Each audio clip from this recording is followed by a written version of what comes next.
Hi guys, Brand here with another commentary video. Today it's going to be a little bit of a different video. This one's not going to be a full rant, but it's kind of something that I just kind of going to talk about. Just shooting from my hip here because it's something that I've been hearing quite a lot in the past week ever since we've had the Alien release. I've been hearing this a lot. Obviously, while I'm obviously very biasly, and I will admit very biasly in love with the chapter, a lot of people hate Xenomorph.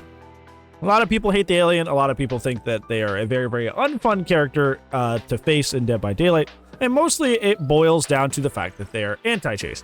Now, I will not tell you in any shape or form that they are not anti-chase or that their anti-chase is not oppressive. I think that they're top 5 to 15 in the game.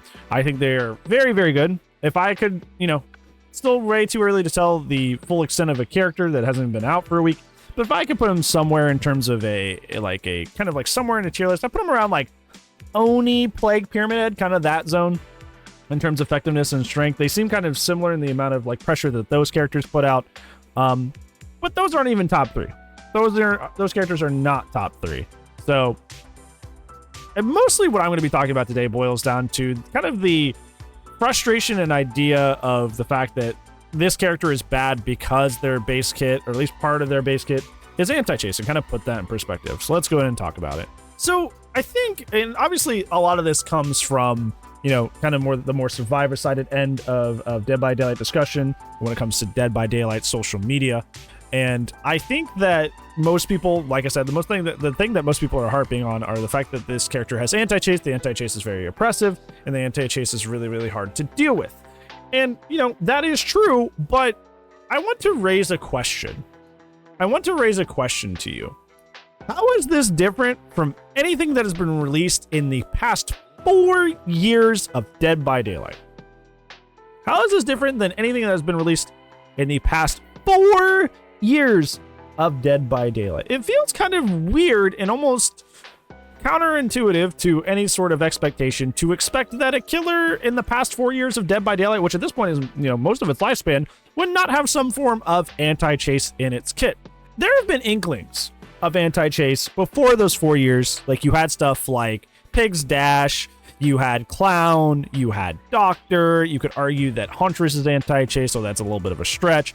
You had Freddy's. Freddy didn't have it right away, but Freddy ended up with snares. Like, there were little inklings of anti-chase. There was Spirit. Spirit's whole thing was phasing on top of people, which in a sense was anti-chase. But there was little sprinklings. Like, it seemed like it took a break every back and forth. Like, okay, well, there was Bubba, Pig in there as well. There was stuff to break it up. It was not like every character was anti-chase. Not every character had some sort of chase tool in their kit. I think what I noticed is around the time of Demogorgon, from that point on, every single killer from that point on had some sort of anti-chase in their kit except for one character, and we will get to that. Think about Demogorgon. Obviously, Demogorgon has the Shred, which is a very firm and intended to be an anti-chase tool. You look at Oni, who has no anti-chase whatsoever, then gets to his Blood Fury and is almost undefeatable in chase. You have Deathslinger, obviously, with his Harpoon. You have Pyramid Head, which goes through objects. His M2 goes through objects. Blight, the most anti-Shift W character in this game. You try to chain tiles, puts you down with his speed. Twins, obviously, Victor's an immense anti-chase tool. Trickster, Knives, anti-chase. Nemesis, big anti-chase character with his tentacle. Like, the list goes on. Cenobite, Artist, Dredge, Mastermind, that being Wesker, Knight, Skull Merchant, Singularity, and now the Xenomorph. For that past 4 years in Dead by Daylight, we have had almost non-stop anti-chase killers. The one exception to that being Onryo. Onryo is kind of like the weird one that released with no anti-chase whatsoever. I guess you can kind of argue that her passive phasing that she can control is a minor form of anti-chase, but it's not really prevalent enough to really, I think, call it an anti-chase tool. So I think out of 4 years of Dead by Daylight, we've had one non-anti-chase killer. So my question to you at this point is, why are you out here? Like, out here with your surprise Pikachu face going, oh my god, I can't believe they released another killer that has a really strong anti-chase ability. That has literally been what they've been releasing for 4 years. They've been releasing that for 4 years. They have very clearly decided that this is part of their design philosophy when releasing new killers, is they're going to give them some sort of tool that's really good to somehow, cut the chase short. Now, there's a whole different discussion on like whether you like that direction in Dead by Daylight and whether you agreed with that direction in Dead by Daylight. That's a whole separate conversation. That is a conversation we can have, right? But to act shocked and to be mad that, oh my God, they released another one, have you not been paying attention? This is kind of a thing that they've been doing for years and years and years and years.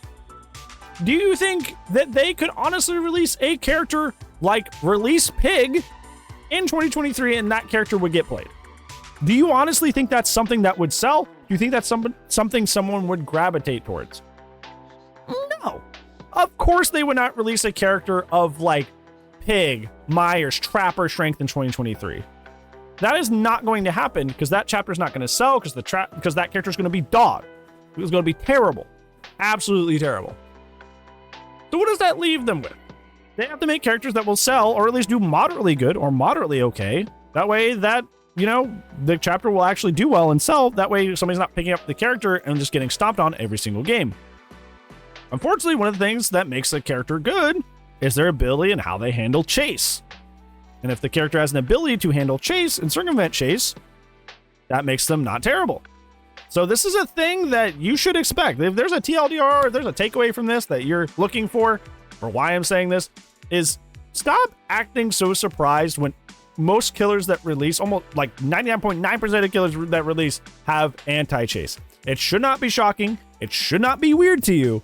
This should be a commonplace. This should be something that you expect at this point. And if you're not, you're just being unrealistic. And you should tell people that are reacting the same way out in social media that they are being unrealistic and they are acting strange, because this is kind of the status quo now, is that killers release with anti-chase powers and most of them are good. So yeah, I just wanted to point that out because that's been kind of like the main thing I've been seeing with how people dislike the Xenomorph. It's like, oh, he's oppressive and chase, and then to that I say, yeah, so have the last 4 years of killers. So like, where you been? Yeah, that's it for today's video, friends. Thank you so much for watching, though, and I do upload daily, so I will see you tomorrow. But if I do not, I will see you when I see you. Goodbye.